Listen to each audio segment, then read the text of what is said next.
The blueprint for Maryland's future. What is it and how is it a game changer for students, teachers, and our school system?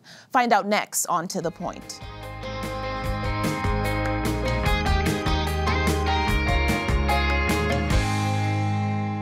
Welcome to The Point, a talk show designed to drill down to do just that. To get to the point about various MCPS programs, initiatives, and opportunities, and how they ultimately benefit our students. I'm your host, Aisha Mbowe, and today's topic is the blueprint for Maryland's future. And to help me get to the point about that, I want to welcome an expert on this matter, Janie Bacquie. Janine, welcome to the show. I just want to start off first off with what your role is here at MCPS and your role with the blueprint for Maryland's future. I am Janie Bacquie. I am the director of the Division of Blueprint for Maryland's Future, located here in MCPS. And I work with all MCPS stakeholders, the county government, and all of our community stakeholders in the implementation of the blueprint. And this is work that we here at MCPS mention, whether we're talking about the budget or we're talking about programs. For those who are not familiar with this blueprint for Maryland's future, what exactly is it? Well, you have heard a lot of talk about the blueprint, I'm sure, in the news and in the community. And the blueprint is really the largest education legislation that has passed in the history of the state of Maryland. It's a landmark bill, House Bill 1372, and it's designed to transform public schools in the state of Maryland and over a 10-year period. So the state has allocated $3.8 billion over 10 years to be able to implement research-based strategies that will make a difference in our schools for our students across the state of Maryland and will help us to become more nationally and internationally competitive. And the state has taken this large legislation and they've broken it up into these 5 pillars. Tell us more about what those pillars are and what they aim to do. Absolutely. And the blueprint really started with the work of the Kirwan Commission over a number of years, and they looked at 5 key research-based areas which have now become the pillars of the blueprint. Those include early childhood education and expansion, high-quality teachers and diverse leaders, college and career readiness, including CTE programs, ensuring that all students are successful by providing additional resources, and then governance and accountability. Those are the 5 focus pillar areas of the blueprint. And I just want to go through them just to give people a better understanding. If we hear, okay, early childhood, what does that mean when talking about the blueprint and what that means for our families? Wonderful.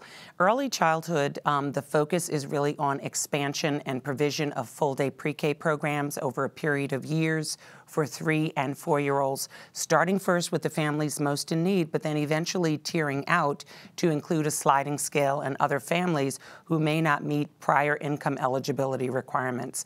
It seeks to expand Judy Centers and Parent Resource or PADI centers throughout the state, and to really make sure that all of our children have a smooth transition from pre-K to kindergarten, and that they're provided with opportunities for foundational literacy, numeracy, and also helping self-regulation and social emotional skills. So it will provide them a strong foundation as they enter kindergarten and beyond. And in transitioning from our smallest learners, one of the next pillars is really focused on making sure that these students are receiving high quality education. Talk to me about that second pillar that talks about diversity and high quality teachers and what that means. Absolutely. One of the things, the areas that the blueprint looked at was through the Kirwan Commission was really looking at the quality of the teachers and the status of teachers. And the blueprint specifically tries to raise the status of teachers, provide more leadership opportunities for them through a career development ladder that's provided for them. But it also provides increases in teacher compensation. So between 2019 and 2024, all teachers across the state received a total of a 10% increase in their salaries. Also, it promotes completion of the National Board Certification, which is also associated with the high quality teaching. Also, we're looking at the diversity of our teaching staff and working staff to make sure that it also better reflects the population of our students in our school system and also across the state. So there are a number of pieces that are related to the teacher status and ensuring that we've got a high quality teacher in every class classroom, but also that teachers have opportunities for them to grow and to be able to mentor and support their other teacher partners. All right, and we're on a roll here. So we've gone from our youngest learners to talking about teachers. The next pillar talks about making sure that our students are college and career ready. Talk about that pillar and what that means for our older students especially. Absolutely, and every student should graduate from MCPS and any other system in the state being ready to either go into the world of work or on to college to continue their education. So really this pillar, the college and career readiness, including CTE, ensures that there are pathways and opportunities for our students. It ensures that we provide career advising for them at the middle and high school level, and that we also take a step back during their freshman year and also in 10th grade to monitor their progress and make sure they're on target to graduate on time, and that they have certain skill sets in terms of looking at science and math and reading, and making sure that they are ready to make whatever decisions they need to make when they go out into the world of work. So if a student perhaps is going on to college, there are opportunities for dual enrollment, advanced placement, international baccalaureate, and that we're helping to defray the costs of those programs for our students. But then also those other students who may be going into the world of work, are we providing opportunities for them to graduate with industry credentials? So if they decide to become a mechanic or they decide to become a carpenter or an electrician, they're able to enter the world of work with those credentials so they can make a living wage and be able to support themselves and be productive in the society. And along with providing those opportunities, the next pillar talks about, making sure that we are providing more resources for students and student success. Talk about that fourth pillar. Absolutely. And I think during the time of the Kerwin Commission, an analysis of national data and also statewide data indicated that perhaps we need to provide more supports for our students with disabilities, for our emergent multilingual learners, and students who may come from families that are living in poverty. And so this pillar, Pillar 4, really has an opportunity for, provides an opportunity for us to look at the funding formulas that we have in use for these particular student groups, these service groups, but it also provides additional supports for students, things such as tutoring or other types of strategies that we might be using, science of reading or other things, to really help us target those students who are highly impacted. It also provides concentration of poverty grants for what we call community schools, and we have 34 of those in MCPS right now. And these Blueprint dollars provide grants to help us identify what wraparound services will best support the school, and then we can provide those. So it could be after-school tutoring, it could be soccer clubs, it could be a STEM club from the University of Maryland, it could be a food pantry. But these wraparound services are provided at those community schools. This particular pillar is really focused on ensuring that any student who may be struggling, who may have additional needs or is impacted, is provided with the resources, services, and supports they need in order to be successful. Thank you for all of that information. And I just want to close with talking about the pillars, that fifth one, because when you lay out all these goals and these expectations that have been placed as an expectation for school districts, how do you make sure that it's actually happening? Talk about that accountability piece. The governance and accountability covers the progress monitoring of the implementation of the Blueprint. It establishes, through the Blueprint legislation, an Accountability and Implementation Board known as the AIB, and it's their job over 10 years to monitor the progress of the Blueprint, to monitor the fiscal allocations that are going out to each school system, and to ensure that stakeholders are involved in the Blueprint implementation process.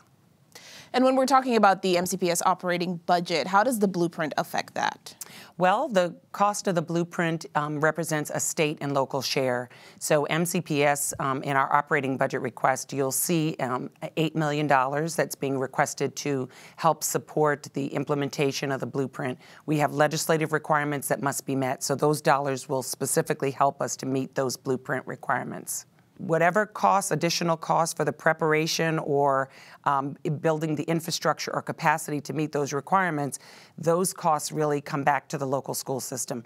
Over a period of time, by the time we get to 2032, the local school systems will be expected to cover 100% of the share of the costs of the Blueprint. So we're kind of steadily moving over a period of time. Right now, it's a state and local share. So is this new work for MCPS? The blueprint actually does not represent new work for MCPS. The blueprint is fully aligned with the board's priorities and our MCPS strategic plan and the work that we have been doing. The blueprint comes along and it enhances and expands the work that we've been doing and provides specific timelines and requirements. The work of the blueprint is embedded into our work that we do every day for our students in MCPS. And the good news about MCPS, or at least one would say, is we're not starting from scratch with these pillars. How is MCPS doing with this mandate and its requirements? Well, actually, I'd say we're doing pretty well. We are leading the state in the number of nationally board certified teachers. We have more than 600. We have the largest number across the state. We are steadily expanding our full-day pre-K programs. There's career advising that will be in place for middle and high school students that has started this year. We have increased our numbers over the last few years in terms of students involved in dual enrollment, students who are actually enrolled in our various CTE and other programs. I would say that we're doing really well with that. We have more than 75 partnerships that sort of surround our community schools to bring these critical services to our families. So I'd say that we're doing really well as far as the blueprint is concerned. It's already an integral part of the work that we're doing. So the initiatives that are a part of the blueprint are not brand new to MCPS. They're already really embedded in the work we're doing. They're aligned with the board's priorities, the strategic plan, and our college career and readiness and community pathways. The blueprint comes along and sort of enhances and expands the work that we're doing in MCPS. I also would encourage folks to go to the MCPS website. It's got lots of information about the blueprint. All right, sounds good. Janine, thank you so much for all of the information, and thank you for all the work that you do here at MCPS. And thank you for joining us. For more MCPS content, be sure to subscribe to the MCPS TV YouTube channel. Additional programming is also televised on the MCPS TV cable channels, so be sure to check that out. That's all for this episode of To The Point. Until next time.